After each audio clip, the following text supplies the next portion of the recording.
Hello everyone, myself Divyanshi Agarwal. Future star में आप सभी लोगों का वेलकम है।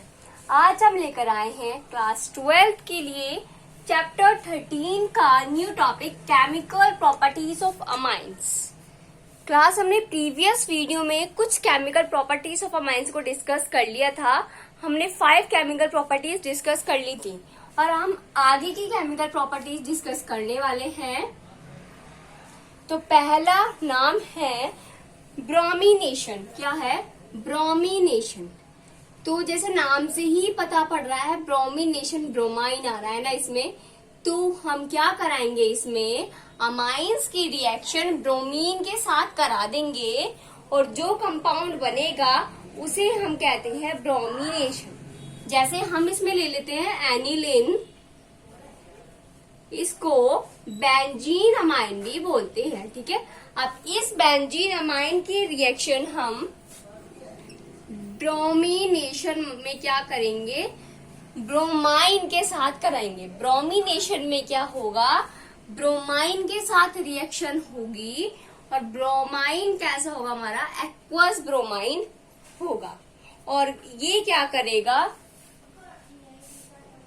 ये जो हमारा बेंजीन अमाइन है इसके ऑर्थो पैरा मेटा पोजिशन पर Br जुड़ जाएंगे। Br Br Br। ठीक है, अब तीनों पोजीशन पर Br जुड़ गए हैं तो एक एक हाइड्रोजन रिमूव होगा, तभी तो Br जुड़ेंगे। मतलब 3 हाइड्रोजन निकल गए और 3 हमारे ब्रोमीन बच रहे हैं ना, तो वो हाइड्रोजन के साथ रिएक्शन करके बना देंगे हाइड्रोजन ब्रोमाइड। इसका नाम आपको पता ही होगा। जिसने नेक्स्ट वीडियो मेरी पहली वाली वीडियो देखी होगी वो इसका नेम इजीली लिख देगी। अब इसका नाम क्या होगा? तो इसकी पहले नेम नंबरिंग करते हैं 1 2 3 4 5 6। तो इसका नाम होगा 2 4 6 ट्राई ब्रोमो बेंजीन अमाइन या एनिलिन। ठीक है, ब्रोमो एनिलिन। ओके, और इसका नाम क्या है? एनिलिन। तो कुल मिलाकर बात ये है भाई, ब्रोमिनेशन में हम क्या करते हैं? जो हमारी एनिलिन है इसकी रिएक्शन हम Br2 के साथ कराएंगे, मतलब ब्रोमीन गैस के साथ कराएंगे, तो ये बना देगा 2 4 6 ट्राई ब्रोमो एनिलिन। अब अगर हम इसमें, अब आपको पता है ब्रोमीन क्या है? एक गैस है। ब्रोमीन क्या है? एक गैस है। अब ये जो गैस होती है वो कभी भी एक सिंगल मॉलिक्यूल की फॉर्म में एग्जिस्ट नहीं करती है ना, तो उसको हम हमेशा 2 फॉर्म में ही लिखते हैं। Br2 Cl2 H2 N2 ऐसे ही लिखते हैं ना। तो अगर हम इसमें एक Br2 लेते हैं, है ना, तो यहाँ पे सिर्फ इसकी एक पोजीशन में Br जुड़ता और एक HBr निकल जाता, फिर हम इसको बोलते ब्रोमो एनिलिन। पर हमने क्या करा? हम भी थोड़े कॉम्प्लेक्स वाले हैं। हमने क्या करा? हमने 3 Br ले लिए और इसके स्ट्रक्चर बन गई 2 4 6 ट्राई ब्रोमो एनिलिन। समझ में आ गई बात? नेक्स्ट देखते हैं। नेक्स्ट है नाइट्रेशन। नाइट्रेशन तो आप पहले भी पढ़ चुके हैं कई बार। नाइट्रेशन में क्या होता है?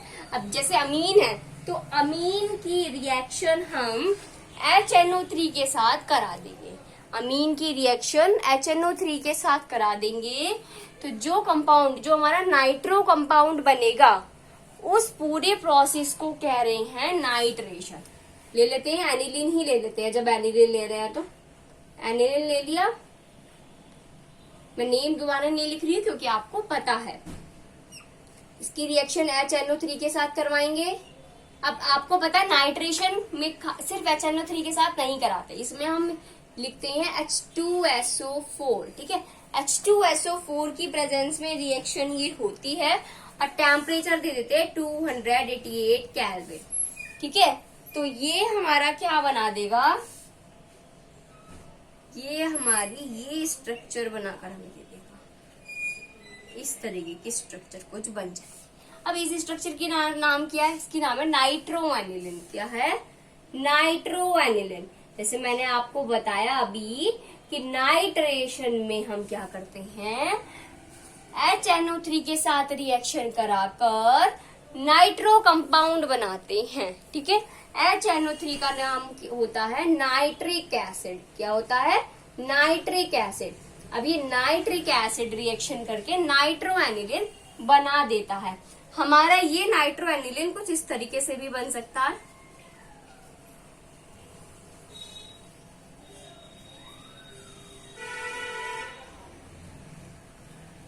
ऐसे। अब ये जो पोजीशन है, ये कौन सी पोजीशन है? ऑर्थो पोजीशन है, तो हम लिख देंगे ऑर्थो नाइट्रो एनिलिन। ये कौन सी पोजीशन है? मेटा पोजीशन है, तो हम लिख देंगे मेटा नाइट्रो एनिलिन। अब ये नाइट्रो जो है पैरा पोजीशन पर भी तो लग सकता है, हमें बताएगा थोड़ी ना मैं कहाँ लगूंगा, इसकी मर्जी जहां जाए। तो अब भाई ये अगर पैरा पोजीशन पर लग गया तो इसको बोलेंगे पैरा नाइट्रो एनिलिन। समझ में आ गई बात भैया आप लोगों को किस तरीके से ये रिएक्शन हुई? तो ब्रोमिनेशन और नाइट्रेशन दोनों समझ में आ गए। नेक्स्ट देखते हैं सल्फोनेशन। इसको नोट डाउन कर लिया? हाँ जी। नेक्स्ट देखते हैं third number of reaction, sulphonation. Sulphonation, जैसा नाम वैसी काम, हम सब में यही करते आ रहे हैं और इसमें भी यही करेंगे। तो सल्फोनेशन में क्या होता है, इसमें भी क्या होता है, हम इसमें कंसंट्रेटेड H2SO4 के साथ रिएक्शन कराते हैं और हमारा सल्फेट कंपाउंड बनकर हमें तैयार मिलता है, जिस प्रोसेस को कहते हैं सल्फोनेशन। ले लेते हैं एनिलिन, ले लिया भाई, और क्या डरने की क्या बात है जब हम आपके साथ हैं। अब इसकी रिएक्शन कंसंट्रेटेड H2SO4 के साथ करा दो भाई, करा दी। जब कंसंट्रेटेड H2SO4 के साथ इसकी रिएक्शन करवाओगे तो ये क्या बनाएगा? Benzene ring NH3SO4। अब इसके ऊपर आ जाएगा पॉजिटिव साइन, इसके ऊपर आ जाएगा नेगेटिव साइन। ठीक है, समझ में आ गई बात। और H2 गैस बाहर निकल जाएगी। इसको हम यहाँ लिख लेते हैं अलग से, समझ में आ गई बात। और ये क्या बन जाएगा? इसको क्या कहेंगे इस नाम को? एनिलियम हाइड्रोजन सल्फेट। एनिलियम, इसके ऊपर NH3 आके ऐड हो गए तो ये बन गया एनिलियम हाइड्रोजन सल्फेट। ठीक है भाई, समझ में आ गई बात। तो सल्फोनेशन में हम क्या करते हैं, कंसंट्रेटेड H2SO4 के साथ एनिलिन की रिएक्शन करवाएंगे तो वो बना देगा anilinium hydrogen sulphate. Okay class. Next है Friedel Crafts reaction. Friedel Crafts reaction, वही बात कह रही हूँ, जिसने भी वीडियो देखी होगी उसको पता होगा कि फ्राइडल क्राफ्ट रिएक्शन में क्या होता है। ठीक है, तो फ्राइडल क्राफ्ट रिएक्शन में हम क्या करेंगे, एनिलिन लेंगे, ये ले ली हमने एनिलिन, और इसकी रिएक्शन AlCl3 के साथ करा देंगे। जब AlCl3 के साथ कराएंगे तो ये बना देगा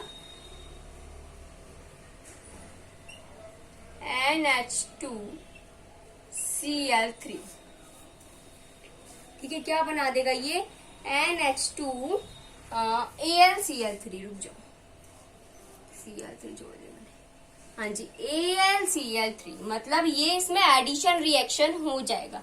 अभी तक हमने जितनी भी रिएक्शन पढ़ी इनको हम कहते हैं इलेक्ट्रोफाइल एडिशन रिएक्शन। जो इलेक्ट्रॉन्स होते हैं वो जुड़ जाते हैं और इसके अंदर हम क्या कर रहे हैं, प्रोडक्ट को जोड़ रहे हैं, मतलब इलेक्ट्रॉन से इलेक्ट्रॉन जुड़कर एक नया प्रोडक्ट बना रहे हैं। तो ये हुए इलेक्ट्रोफिलिक एडिशन रिएक्शन। ठीक है, अब हमने देखा ये जो हमने रिएक्शन सारी कर ली, अब इस रिएक्शंस को करने के बाद हमने जब फिजिकल प्रॉपर्टीज ऑफ अमाइंस पढ़ा तो उसमें लास्ट टॉपिक पढ़ा था कि जो हमारा अमाइंस है वो लुईस बेस की तरह रिएक्ट करता है। तो वो लुईस बेस की तरह किस तरीके से रिएक्ट कर रहा है, जब उसके पास lone pair of electron present है, और जिसके पास lone pair of electron present है उसके पास कैपेसिटी होती है इलेक्ट्रॉन को विड्रॉ करने की। उसके पास क्या कैपेसिटी होती है, जो इलेक्ट्रॉन आयन है, जो हमारे आयन है उसको विड्रॉ करने की कैपेसिटी होती है ना उसके पास। तो वही बात है, हमने जब इनके साथ sulphonation, bromination, Friedl Crafts reaction कराया, मतलब किसी कंपाउंड का एडिशन करवाया हमने अमाइंस कंपाउंड्स के साथ, तो क्या बना हमारा एक एडिशन रिएक्शन वाला कंपाउंड बनके मिल गया हमें। ठीक है, एक एडिशन कंपाउंड हमें मिला ना।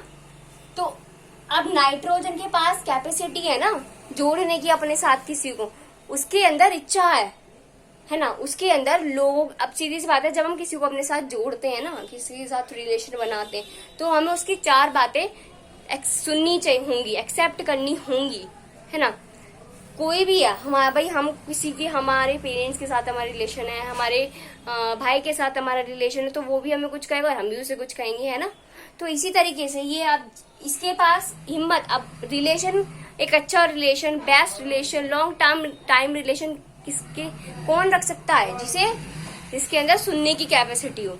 जिसके अंदर सुनने की कैपेसिटी नहीं होती ना, कि वो सामने वाले की नहीं सुन सकता, तो वो किसी के साथ रिश्ता भी नहीं बना सकता। तो वही के साथ बिल्कुल वही चीज हमारी अमाइंस के साथ है। इसके अंदर कैपेसिटी है औरों की सुनने की, इसके साथ कैपेसिटी है इसके अंदर दूसरों के साथ रिलेशन बनाने की। जब भी तो ये लुईस बेस की तरह एक्ट कर रहा है। एसिड वाले कौन होते हैं, एसिड का मतलब क्या है, एकदम सब कुछ में तोड़ फोड़ कर देना। और जिनके अंदर कैपेसिटी नहीं होती किसी चीज को सुनने की, वो तोड़ फोड़ वाला ही काम करते हैं। जिनके अंदर कैपेसिटी होती है सुनने को, वो शांत रहते हैं, जो सामने वाला बंदा कह रहा है उसको सुनने देते हैं, उसको बोलने देते हैं कि जो होगा अपना बाद में देखा जाएगा, फिलहाल सुन लो इसकी। ठीक है भाई, तो वही काम हमारे अमाइंस के साथ है। ये तो मैंने आपको कुछ कहते हैं ना, कोई नॉलेज देनी, कुछ एक बात बतानी, वो एक्सप्लेन करी है कि हमें अमीन की तरह बनना चाहिए। समझ में आ गई बात? तो जो मेरी बात थी वो आपको समझ में आ गई होगी। टॉपिक भी आपको, लेकिन मेन ध्यान देना टॉपिक पहले, रिश्ता बाद में बनाना। पहले टॉपिक को पढ़ लो, समझ लो, पढ़ लिख लो। जब पढ़ लिख लोगे, पैसा आ जाएगा, तो रिश्तेदार अपने आप आपके पास आ जाएंगे। ठीक है, चलो, thank you and have a nice day.